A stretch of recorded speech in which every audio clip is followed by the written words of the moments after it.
താന്നി ഗ്രാമപഞ്ചായത്തിൽ ഭിന്നശേഷിക്കാർക്കുള്ള ഉപകരണങ്ങൾ വിതരണം ചെയ്തു. പഞ്ചായത്ത് പ്രസിഡന്റ് ശുഭ സുരേഷ് ഉദ്ഘാടനം നിർവഹിച്ചു. ക്ഷേമകാര്യ standing committee chairman Sijo Pulikkottil അധ്യക്ഷനായി. വികസന standing committee chairman Shiny Balakrishnan, ward member Ando Thorayan, ICDS supervisor EM Fathima, secretary Sunitha KV എന്നിവർ സംസാരിച്ചു. 1 ലക്ഷം രൂപ ചെലവഴിച്ച് 17 ഉപകരണങ്ങൾ 8 പേർക്കാണ് വിതരണം ചെയ്തത്. ഉപകരണങ്ങൾ കൊടുക്കുന്ന പദ്ധതിയാണ് ഇവിടെ നിർവഹിക്കാൻ പോകുന്നത്. 1 ലക്ഷം രൂപ, അതായത് ഡോക്ടറുടെ നമ്മുടെ ഗ്രാമസഭകളിലൂടെ വികലാംഗര ഗ്രാമസഭകളിലെ എന്തെല്ലാം ആവശ്യങ്ങളുണ്ടെന്നുള്ളത് നമ്മൾ ഓരോ നിർദ്ദേശങ്ങൾ വാങ്ങിക്കുകയും വികലാംഗരുടെ ഒരു ക്യാമ്പ്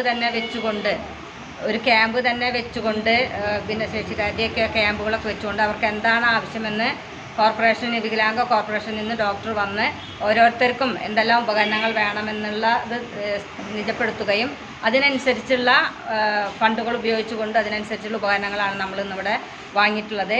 8 പേർക്കുള്ള ഉപകരണങ്ങളാണ് ഇന്ന് വന്നിട്ടുള്ളത്. 17 ഉപകരണങ്ങൾ.